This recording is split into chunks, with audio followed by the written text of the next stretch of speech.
और कोशिश करेंगे हम लोग आपको कल एक शेयर भी करें अपने अपने इमोशनल इंटेलिजेंस लेवल को टेस्ट करने का।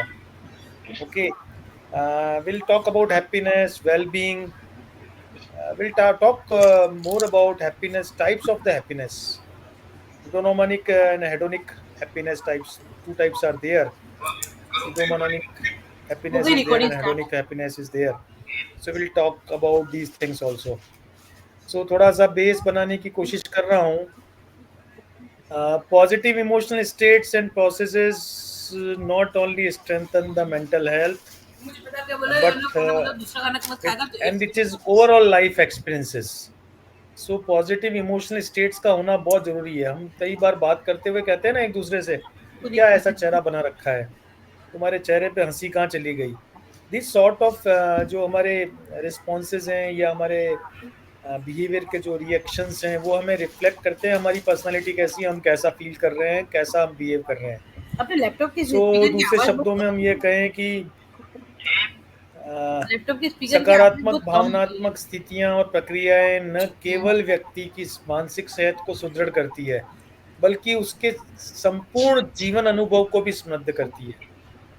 जीरो ये भी सो रख देना इट्स ना। Very important to study about this thing कि और इनका अगर हम प्रैक्टिस करते रहें, पॉजिटिव इमोशनल स्टेट की अगर रेगुलर प्रैक्टिस करते रहें तो इसकी प्रैक्टिस से एक हमारी लाइफ में एक बैलेंस आ जाएगा, विल फील सेटिस्फाई और ये रस सफलता भी डालना। हमारे हमेशा कड़ी पत्ता कहना तो ना चाहिए वो हम दाल में, और कड़ी सफलता में को डाल दूंगी हमेशा एक एक प्राप्त गुलाई कर लेंगे अंजना और फटा कर सफलता दिया। से भी ऊपर जो वर्ड मैं कहता हूँ हैप्पीनेस, हम अरे खुशी एक को डालेंगे अच्छा खुशहाली को देगा। प्राप्त कर पाएंगे.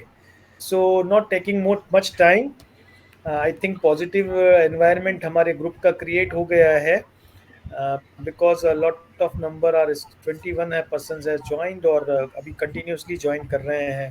कुछ लोग लेफ्ट भी हो रहे हैं, हो गए होंगे accidentally. Should not bother about these things.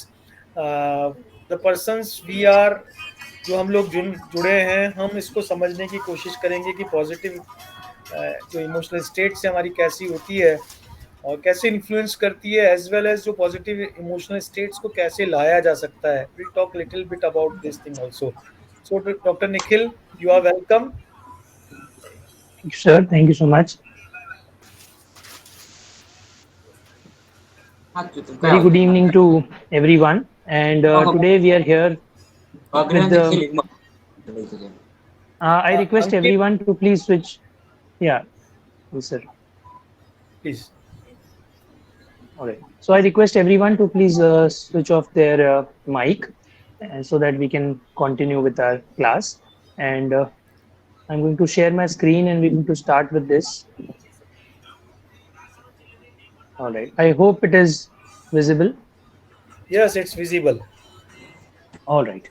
तो हम लोग आज अपनी तीसरे क्लास का और चौथे दिन पे हैं, और आज हमारा जो थर्ड यूनिट है उसके ऊपर हम लोग बात करेंगे. कई सारे टॉपिक्स हैं, और आज वो टॉपिक्स पढ़ना क्यों स्पेशल है वो भी मैं थोड़ा आपके साथ में शेयर करूंगा. सो आज का हमारा जो थर्ड यूनिट है उसका जो मेन टॉपिक है that is positive emotional states and processes. और यहाँ हम लोग कोशिश करेंगे आज की क्लास में कि एक्सप्लोर करें क्या चीज़ों को, कि साइकोलॉजी ऑफ फ्लोरिशिंग क्या होता है, एक इंसान फ्लोरिश कैसे करता है, कौन कौन सी ऐसी स्टेट है जो उसे फ्लोरिश करने में हेल्प करती है और एक सही जगह पे पहुंचाती है. और इस चीज़ को एक्सप्लोर करने की क्या क्या टेक्निक्स हैं, क्या क्या टर्म्स हैं, उसके बारे में आज हम कुछ जानेंगे, कुछ सीखेंगे. So here we are with the contents of unit number 3. Positive emotional states and processes के अंडर आज हम क्या क्या पढ़ेंगे. सबसे पहले पढ़ेंगे हम पॉजिटिव इमोशंस, फिर हम पढ़ेंगे वेलबींग, और ये दोनों कैसे कनेक्टेड है हम वो देखेंगे. हम पढ़ेंगे होप के बारे में, ऑप्टिमिज्म के बारे में, लव के बारे में, और ये हमारे लिए क्यों जरूरी है वो भी हम देखेंगे. पॉजिटिव साइकोलॉजी और इमोशनल इंटेलिजेंस का क्या ताना बाना है वो भी हम जानने की कोशिश करेंगे. हैप्पीनेस और वेलबींग आपस में किस तरह से इंटरकनेक्टेड है, किस तरह से एक दूसरे से डिस्टिंक्ट है, वो भी हम जानेंगे. और साथ साथ में सबसे इंपॉर्टेंट और सबसे अमेजिंग चीज है आज के टॉपिक की, वो है यूडोमोनिक और hedonic happiness, types of happiness, जिसके बारे में हम लोग और डेप्थ में जानने की कोशिश करेंगे. और इसको अप्लाई कैसे करना है अपनी लाइफ में, बेसिकली एप्लीकेशन पार्ट क्या है वो हम सीखेंगे.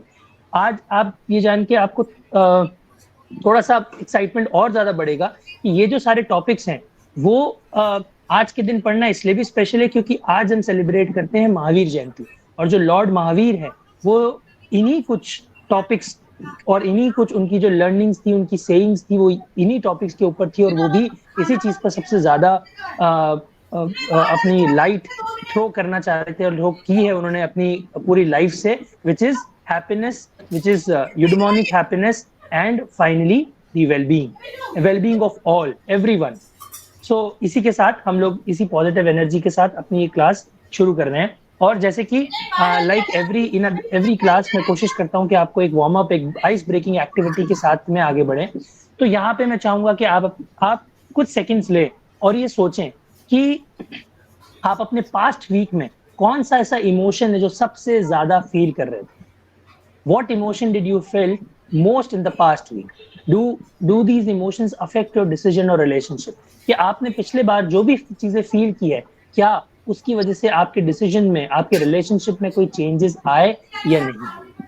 अब अगर आप मुझे लगता है कि आपका दिमाग ऑलरेडी वहां जा चुका होगा, वो सोच चुका होगा कि मुझे पॉजिटिव इमोशंस फील कर रहा था या नेगेटिव कर रहा था, इसकी वजह से मैंने जो डिसीजंस लिए वो सही लिए या गलत लिए या इंपल्सिव डिसीजंस लिए।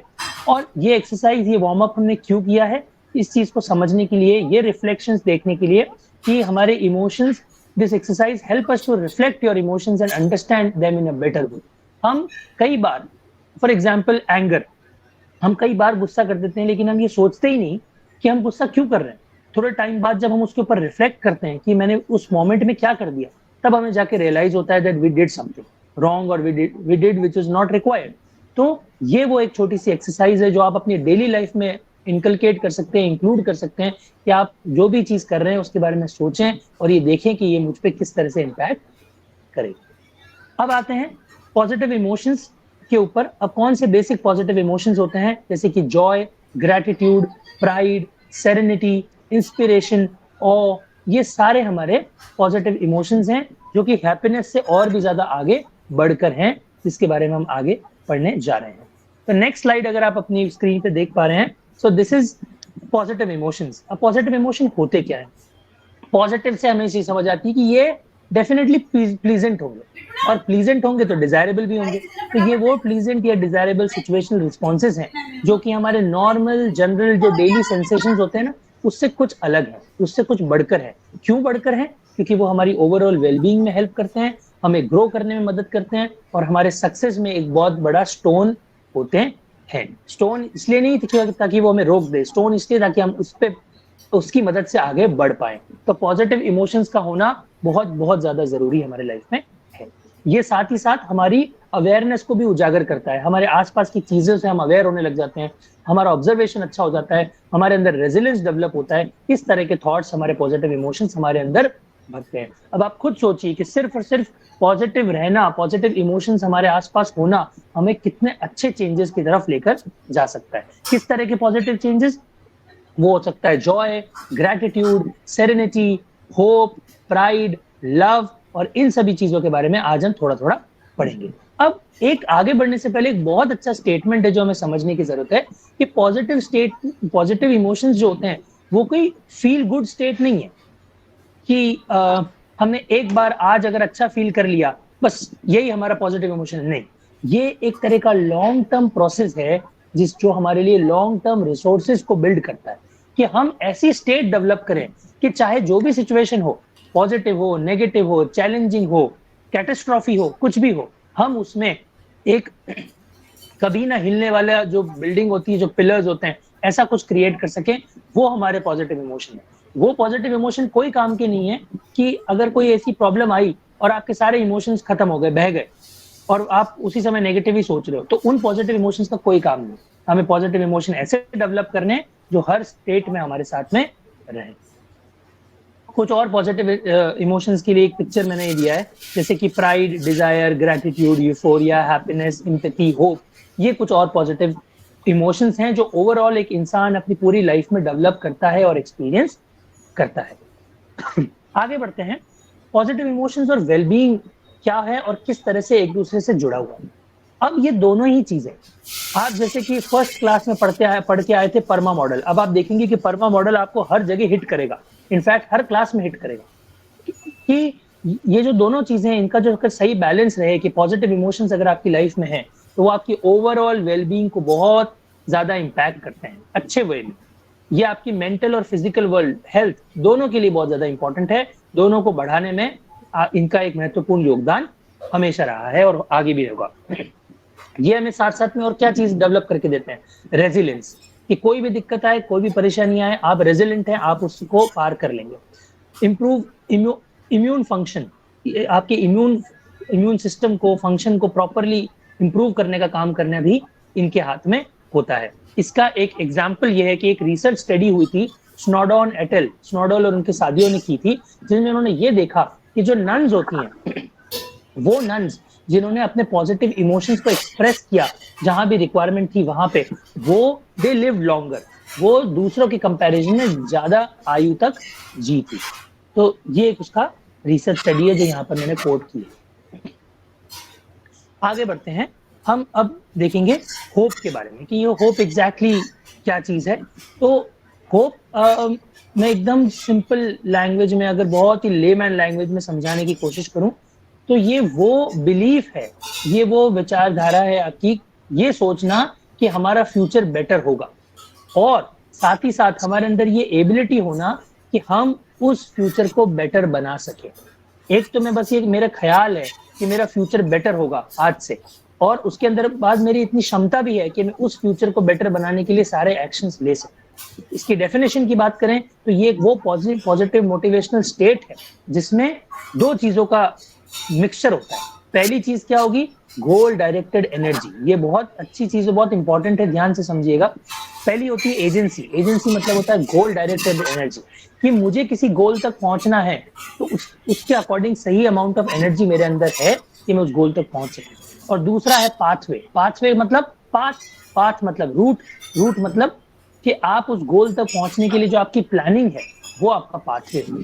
तो जब आपकी एनर्जी और आपके पाथवे दोनों मिलते हैं तो वो बनाता है होप, और यही चीज बताता है हमें आगे आने वाला एक डायग्राम। लेकिन उससे पहले एक बड़ा ही अच्छा कोट था, तो मुझे लगा मैं आप सबके साथ साझा करूं इस चीज को, कि hope is being able to see that there is a light despite of all the darkness.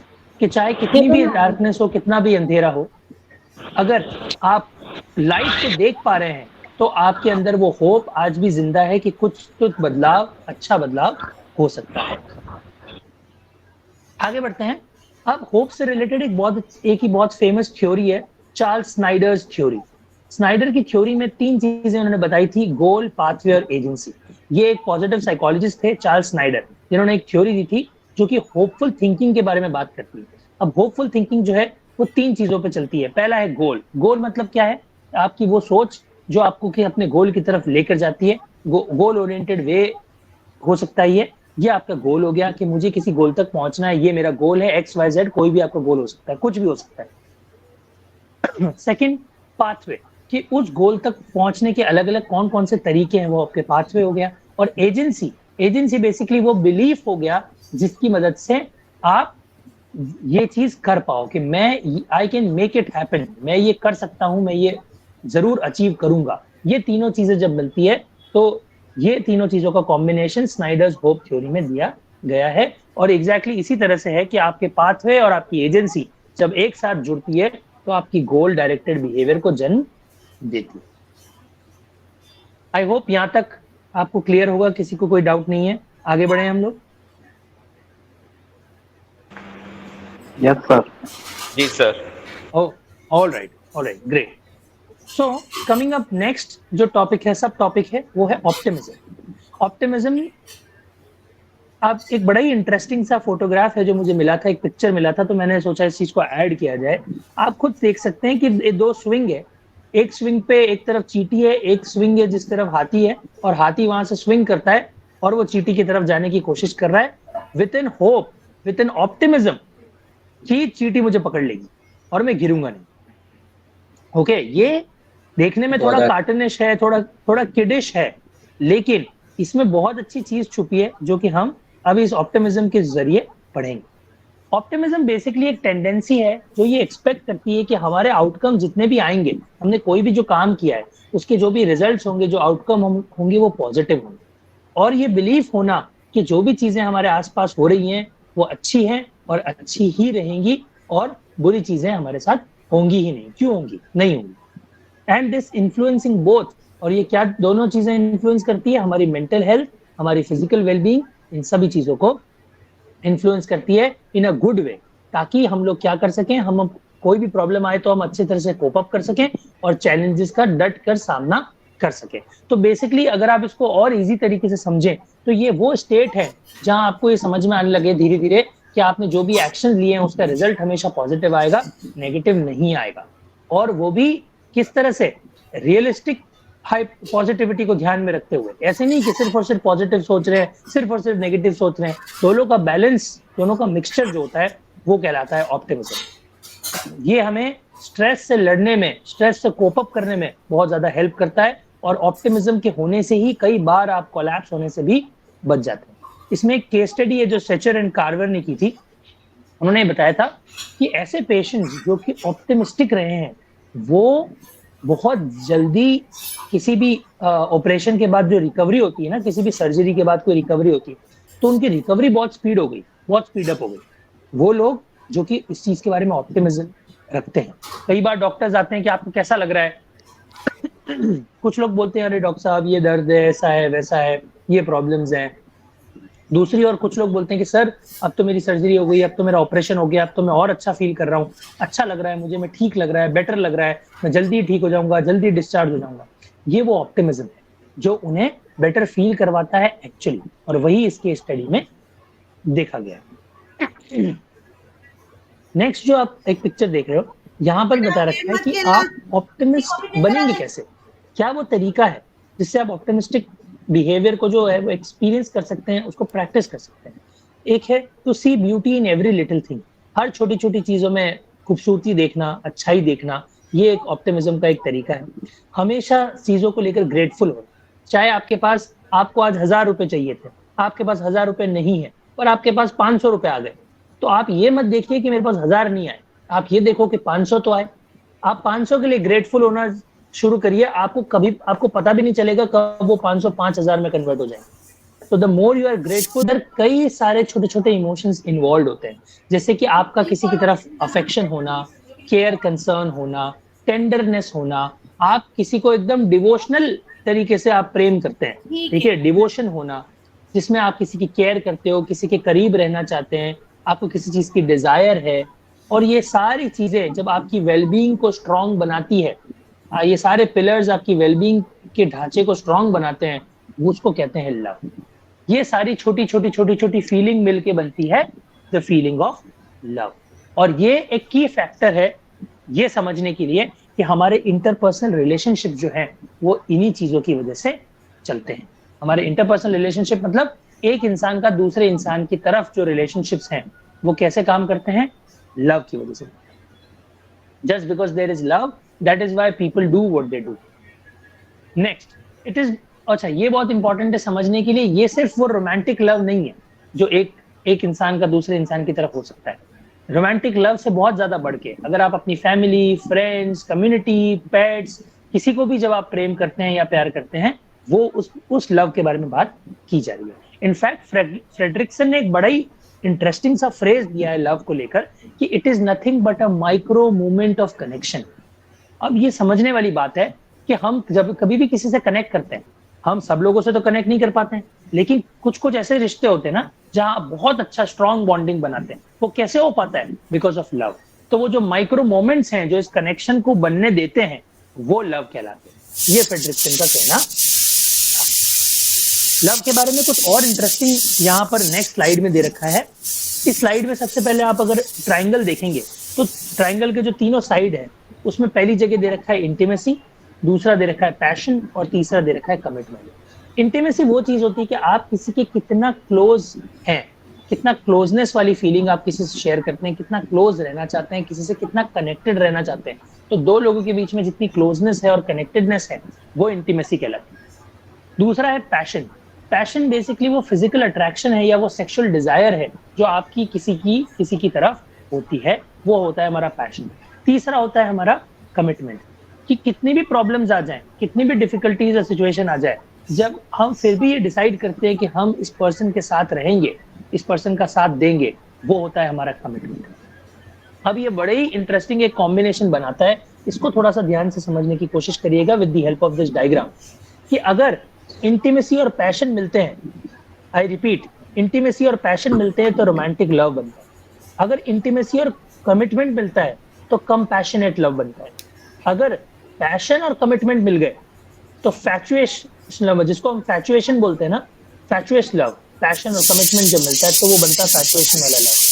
लेकिन ये जब तीनों मिलते हैं कि आपकी इंटीमेसी भी स्ट्रांग है, पैशन भी स्ट्रांग है और कमिटमेंट भी स्ट्रांग है, जब ये तीनों बनता है तो the optimal amount of love, the best possible type of love जो है वो बनता है, जिसको हम कंज्यूमेट लव बोलते हैं। तो ये अच्छी तरह से ध्यान रखिएगा, जब ये तीनों मिलते हैं तो कंज्यूमेट लव बनता है। चलिए, after these interesting topics of hope, optimism and love, अब हम थोड़ा इंटेलिजेंस के बारे में देखते हैं, क्योंकि आज जो हमें पढ़ना है वो इमोशनल इंटेलिजेंस है। हम सभी को पता है कि आईक्यू क्या होता है, हम आज ये देखते हैं कि ईक्यू क्या होता है। ठीक है, तो ईक्यू एक वो टर्म है जो डैनियल गोलेमन ने दिया था, इन्होंने ही इस टर्म को कॉइन किया था।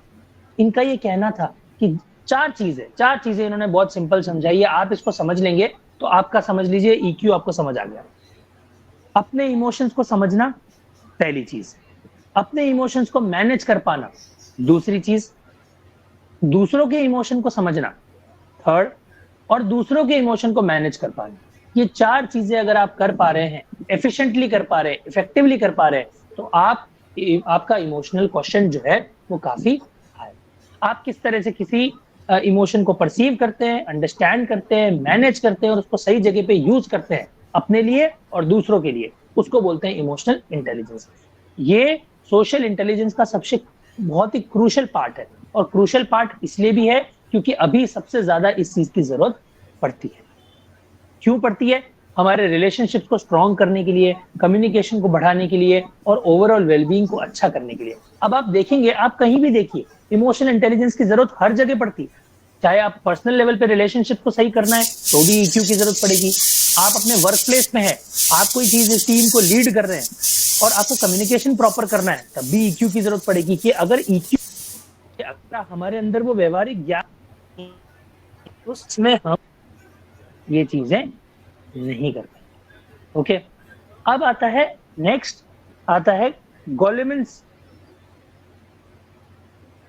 Of components. उन्होंने गोलेमन ने क्या क्या कंपोनेंट दिए कि self awareness, self regulation, motivation, empathy, social skills, ये सारे कंपोनेंट्स उन्होंने इमोशनल इंटेलिजेंस के एक अम्ब्रेला टर्म के अंदर बताए हैं। इन्होंने बोला था कि ये चीजों पर आप जब काम करेंगे तो ऑटोमेटिकली आपका इमोशनल इंटेलिजेंस बेटर होता चला जाएगा। तो अगर हम फिर से एक छोटा सा रिवीजन करें इस चीज का, तो चार चीजें हैं: अपने इमोशन को समझ पाना, अपने इमोशन को सही तरह से मैनेज कर पाना, दूसरों के इमोशन को समझ पाना और दूसरों के इमोशन को मैनेज कर पाना। ये चार चीजें जब आप कर पाएंगे तो आपका इमोशनल क्वेश्चन जो है वो काफी ज्यादा बेटर हो जाएगा, और वही इस डायग्राम में यहाँ पर समझा रखा है। आगे बढ़ते हैं। मैं एक इस पर्टिकुलर पिक्चर को डालने का एक बहुत इंपॉर्टेंट रीजन है। हम कई बार ये गलती कर बैठते हैं कि जब भी कोई इमोशनल स्टेट हमारे सामने आती है, और ऐसी स्टेट जहां बहुत ओवरवेलमिंग है कि सब कुछ इतना ज्यादा लेवल पे हो रहा है कि हम समझ ही नहीं पा रहे हैं कि ये क्या था, तो उस केस में हम अक्सर डगमगा जाते हैं। तो जब आपका इमोशनल क्वेश्चन अच्छा होगा, इमोशनल इंटेलिजेंस प्रॉपर होगा, जैसे कि डैनियल गोलेमन जी ने कहा है, तो उस केस में आप आने वाली किसी भी सिचुएशन में, किसी भी रोलर कोस्टर में इजीली उसको पार कर पाएंगे। कोई भी इमोशन, चाहे वो पॉजिटिव इमोशन हो, चाहे वो नेगेटिव हो, चाहे बहुत ज्यादा हो, चाहे बहुत कम हो, आपको अफेक्ट नहीं करेगा, आप डगमगाएंगे नहीं। तो उसी से रिलेटेड मैंने ये पिक्चर को ऐड किया है। ये मुझे बड़ी अच्छी लगी तो मुझे लगा आप लोगों के साथ शेयर करनी चाहिए।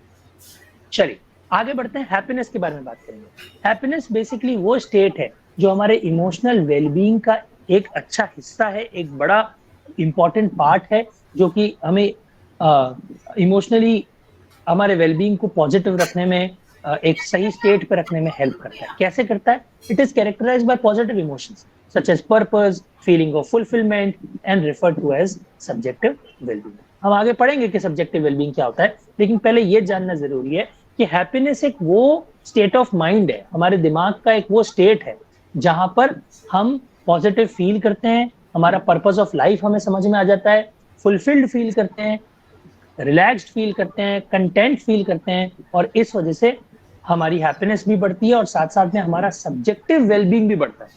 अब ये एक नया टर्म आ गया है सर वेलबींग तो हमें पता है, धीरे धीरे समझ में आ रहा है, लेकिन ये सब्जेक्टिव वेलबींग क्या होता है? सब्जेक्टिव वेलबींग वो चीज है जब आपके लाइफ के जो सेटिस्फेक्शन है उसके साथ में आपके पॉजिटिव इमोशन जुड़ने लगे, कि मेरे पॉजिटिव इमोशंस एक तरफ और मेरे लाइफ का जो सेटिस्फेक्शन है वो एक तरफ, ये दोनों जब एक ही थाली में आ जाते हैं तो वो हमारा सब्जेक्टिव वेलबींग बनता है। इन दोनों से मिलके बनता है हमारा सब्जेक्टिव वेलबींग। हैप्पीनेस के बारे में एक बहुत अच्छी लाइन जो यहाँ पर मेंशन की गई है कि ये कोई कांस्टेंट जॉय नहीं है कि आप एक बार खुश हो लिए जीवन में तो आप बस खो गए, अब आप कुछ होगा ही नहीं, ऐसा नहीं है।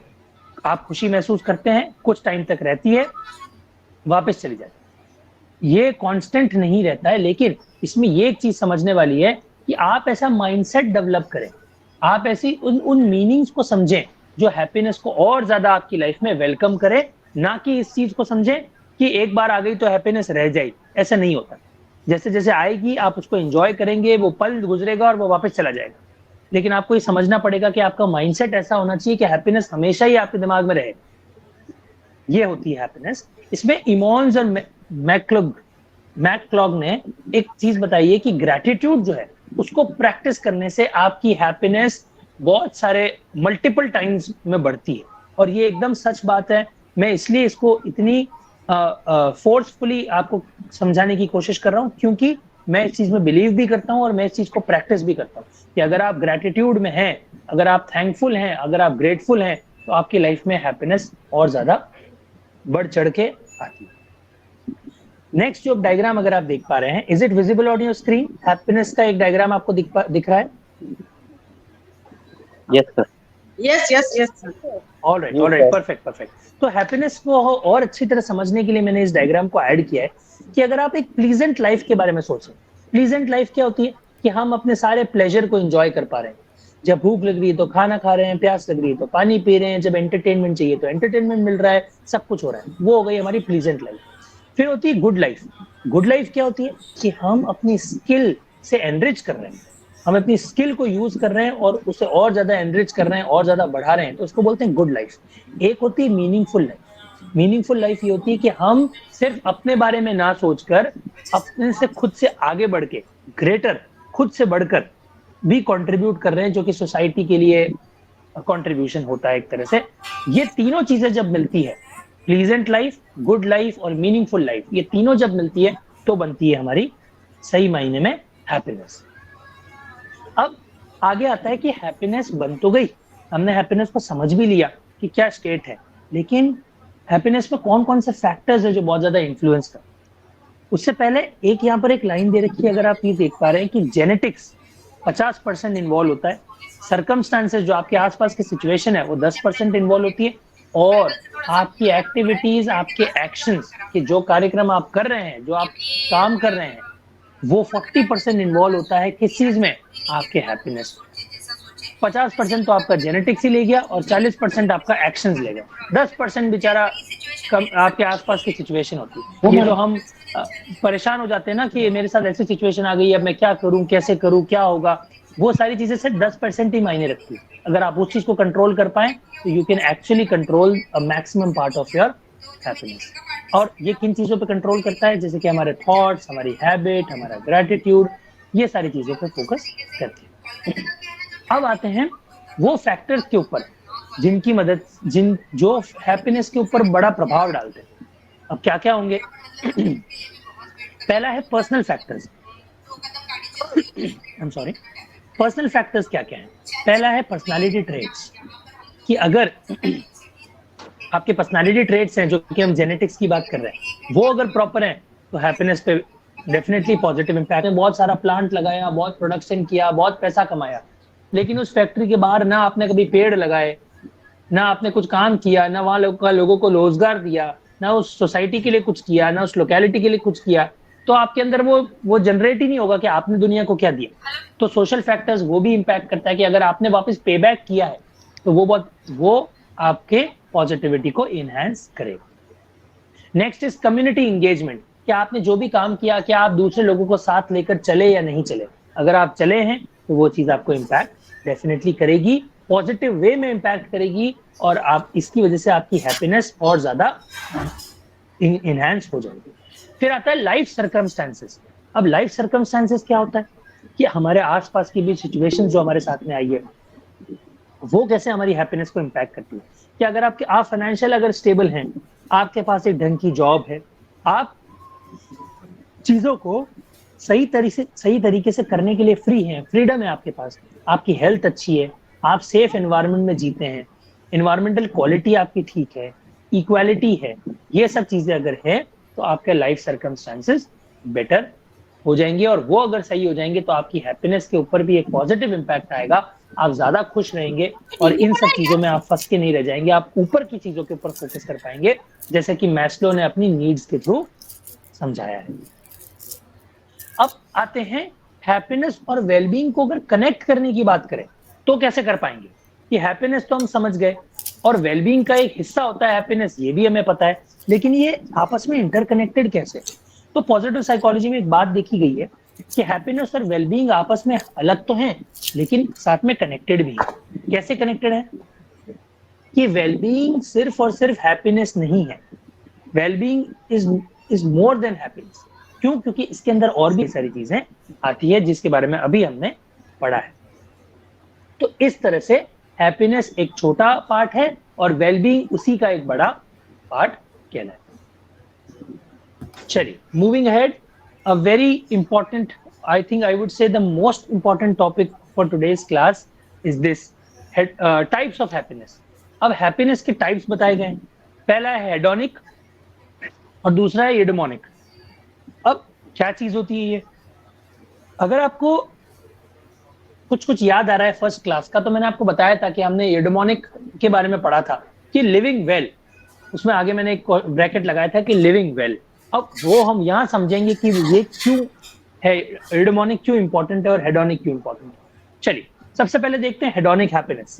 हेडोनिक हैप्पीनेस वो चीज है जो कि सिर्फ और सिर्फ दो चीज पे काम करती है कि प्लेजर मिलता रहे और पेन दूर होता रहे। बस ये चीज देखती है कि हेडोनिक हैप्पीनेस यही है। हेडोनिकली खुश होने का मतलब ये है कि प्लेजर हमारे और करीब आए, हमें और प्लेजरेबल फील हो और पेन हमसे दूर रहे। लेकिन एडोमोनिक हैप्पीनेस इस तरह से काम नहीं करती। उसका वो किस पे एम्फेसिस करती है? मीनिंग ऑफ लाइफ पे, पर्पस ऑफ लाइफ पे, सेल्फ रियलाइजेशन पे, इन सब पे काम करती है हमारी एडोमोनिक। एडोमोनिक बेसिकली एक बड़ा पार्ट है, हेडोनिक एक छोटा पार्ट है। इसकी एक बड़े अच्छे एग्जाम्पल दे रखे हैं। हेडोनिक मतलब होता है आपको भूख लग रही है, खाना खाना है, फूड आपका हेडोनिक हैप्पीनेस हो गया। नेटफ्लिक्स देखना है, रिलैक्स करना है, आपको कहीं घूमने जाना है, ये सारे आपकी हेडोनिक हैप्पीनेस हो गई। एडोमोनिक हैप्पीनेस वो चीज हो गई कि किसी अच्छे काम के लिए आपने वॉलंटियर किया है, जहां पर गुड कॉज के लिए कोई काम हो रहा है तो आपने डोनेशन दिया है, किसी गोल्स को अचीव किया है जो कि सोशल गोल्स हैं, या आपने रक्तदान किया है। ऐसी चीजें जो कि आप लोगों के लिए कर रहे हैं, दूसरों के लिए कर रहे हैं, जो कि एक पर्पस सॉल्व करता है, उसको बोलते हैं एडोमोनिक हैप्पीनेस। अब एक लास्ट चीज यहाँ पर इस स्लाइड में एक और बड़ी अच्छी दी गई है कि जो आपकी एडोमोनिक हैप्पीनेस होती है वो बहुत ज्यादा लास्टिंग और फुलफिलिंग होती है। हेडोनिक हो सकता है, फर्स्ट बोल रहा हूँ हेडोनिक हो सकता है एक टाइम बाद कम हो जाए, लेकिन एडोमोनिक जो है, एडोमोनिक हैप्पीनेस ऐसी फीलिंग है, ऐसी चीज है जो बहुत फुलफिलिंग है। एक बार आप करते हो ना, आपको बहुत टाइम तक अच्छा फील होता है, लंबे समय तक अच्छी फील करने वाली हैप्पीनेस को हम एडोमोनिक हैप्पीनेस कहते हैं। इसका एक पिक्टोरियल रिप्रेजेंटेशन देखिए यहाँ पर दे रखा है। हेडोनिक मतलब प्लेजर और एडोमोनिक मतलब पर्पस। अब हम बात करते हैं हेडोनिक के बारे में, थोड़ा और डिटेल में हम जानने की कोशिश करेंगे तो बेटर रहेगा कि ये हैप्पीनेस क्या है, हेडोनिक क्या होती है। हेडोनिक का मतलब अभी मैंने बताया कि प्लेजर हमें मिलता रहे, हम चीजों को एंजॉय करें, अपने एक्सपीरियंसेस से सेटिस्फाई हो, ये हमारा हेडोनिक होगा। इसका एग्जांपल क्या है? हम एक डिलीशियस मील को एंजॉय कर रहे हैं।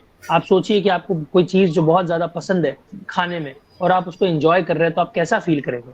आप आपकी फेवरेट मूवी देख रहे हो, बीच पे रिलैक्स कर रहे हो, कहीं घूमने गए हो छुट्टियों में, ये सब एग्जांपल है हेडोनिक हैप्पीनेस। इसकी जो फिलोसॉफिकल रूट्स हैं वो आती है ग्रीक फिलोसोफिकल ग्लेन जॉब में था, जो कि कॉर्पोरेट, जैसे कि कॉर्पोरेट वर्ल्ड में काम कर रहा था, लेकिन उसको धीरे धीरे समझ में आया कि मुझे इस चीज से एडमोनिक हैप्पीनेस नहीं मिल रही है, सिर्फ हेडोनिक हैप्पीनेस मिल रही है। तो उसने वो छोड़ के टीचिंग की जॉब ले ली, जो कि थोड़ा पैसा तो कम दे रही है, लेकिन उसको उस काम को करने में जॉय फील हो रहा है, पर्पस फील हो रहा है, उसको लग रहा है कि मैं कुछ तो सोसाइटी में कंट्रीब्यूट कर पा रहा हूँ। तो उसने अपनी हेडोनिक हैप्पीनेस को पहचाना।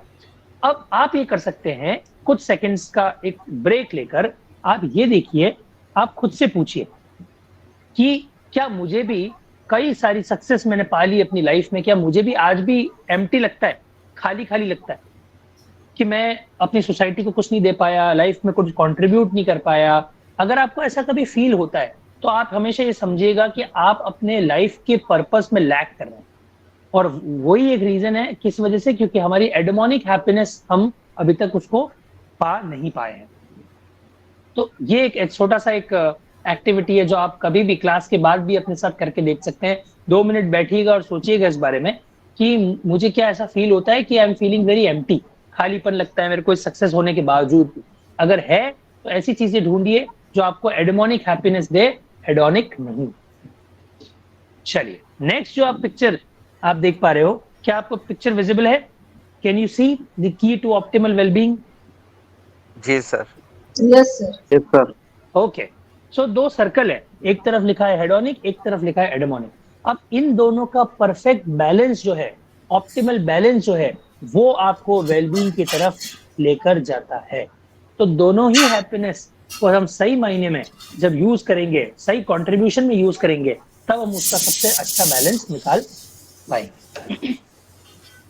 अब पॉजिटिव इमोशंस और परमा, ये जो वापस आ गया है, इसमें क्या क्या चीजें आज हमने जो पढ़ी उसका थोड़ा सा रिवीजन देख लेते हैं कि हमारे जो इमोशंस हैं, जो पॉजिटिव इमोशंस हैं, वो हमारे परमा मॉडल को फ्यूल करते हैं। जैसे कि पॉजिटिव इमोशंस अच्छे हैं तो हम पॉजिटिव साइकोलॉजी की तरफ बढ़ेंगे, पॉजिटिविटी प्रैक्टिस कर पाएंगे। उसी तरह से जब हमारा होप अच्छा होगा, अच्छे पॉजिटिव होप लेकर चलेंगे, तो हमारा मीनिंग ऑफ लाइफ बहुत जल्दी हमें मिल जाएगा। हम लव जब स्ट्रेंथ करेंगे, कि प्यार प्रेम जब हम जीवन में बढ़ाएंगे, तो उससे हमारे रिलेशनशिप्स अच्छी होगी। और ईक्यू को जब हम स्ट्रॉन्ग करेंगे, इमोशनल इंटेलिजेंस को जब हम स्ट्रॉन्ग करेंगे, तो हमारा अचीवमेंट लेवल जो है वो बढ़ता चला जाएगा। इसके साथ अब जब आगे बढ़ते हैं हम लोग, तो अब ये देखते हैं कि हमारे स्क्रीन पे लिखा हुआ है इमोशनल रिफ्लेक्शन। अब ये इमोशनल रिफ्लेक्शन किसके लिए है? ये आप सभी लोगों के लिए है। सबके लिए इमोशनल रिफ्लेक्शन है, जो कि ये बता रहा है कि आप ये सोचिए कि वो रीसेंट टाइम कब था जब आपको बहुत ज्यादा जॉय, होप और लव फील हुआ। वो कौन सा टाइम था? वो आज हो सकता है, 1 घंटे पहले का टाइम हो सकता है, 1 दिन पहले का, 1 हफ्ते पहले का, 1 महीने पहले का, कभी भी हो सकता है। आप बस ये सोचिए कि ऐसी वो कौन सी घड़ी थी जहां बहुत ही खुश, होपफुल और इन लव महसूस कर रहे थे। किस वजह से वो आया था ये भी सोचिएगा, और आपने उसके बाद क्या किया ये भी सोचिएगा। यही आपका आज का होमवर्क भी हो सकता है, जो आप हो सके तो अब लिख लीजिए या स्क्रीनशॉट ले लीजिए कि ऐसी चीज के बारे में सोचना जो आपको बहुत ज्यादा खुश आप जब थे, लास्ट कब थे, किस वजह से वो खुशी थी, और उस खुशी के होने से आपने उसके बाद आगे क्या किया, क्या नेक्स्ट आपने आपका एक्शन आपका था। ये आपका इमोशनल रिफ्लेक्शन और ये आपका होमवर्क भी है आज का। इसी के साथ हमारी जो समरी और टेकअवेज है वो ये समझाती है हमें, आज की जो 3 क्लास हमने कंप्लीट की है उससे हमें ये समझ में आया है कि हमारे पॉजिटिव इमोशंस की वजह से हमारे को ओवरऑल ग्रोथ मिलती है, हमारी हेल्थ बेटर होती है और मीनिंग ऑफ लाइफ ढूंढने में काफी आसानी हो जाती है। इसी के साथ हम जब होप, ऑप्टिमिज्म, लव के बारे में बात करते हैं तो ये बहुत ही पावरफुल टूल्स हैं जो हमें फ्यूल करते हैं, हमें मोटिवेट करते हैं ताकि हम अपने वेलबींग को एनहांस कर सके, बढ़ा सके। जब रिलेशनशिप्स की बात आती है, जब पॉजिटिविटी की बात आती है, तो हमेशा EQ जो है वो IQ से ज्यादा बड़ा होता है। IQ हमें वहां चाहिए जहां इंटेलिजेंस की जरूरत है, लेकिन EQ हमें वहां चाहिए जहां रिलेशनशिप और इमोशंस की जरूरत है। तो रिलेशनशिप्स में इंटेलिजेंस का कोई काम नहीं है, रिलेशनशिप में किसका काम है? इमोशंस का। और इमोशंस कैसे हमारे अच्छे होंगे? हमारे इमोशनल इंटेलिजेंस जब हम पे काम करेंगे तब वो अच्छे होंगे। इसलिए एडोमोनिक हैप्पीनेस की तरफ हमें बढ़ना है, जो कि हमें एक तरह का लॉन्ग टर्म जॉय प्रोवाइड करें, ना कि कुछ समय का हैप्पीनेस। फाइनल थॉट जो मुझे दलाई लामा का एक थॉट है जो मुझे बहुत पसंद है, वो ये है कि happiness is not something which is readymade, it comes from your own action.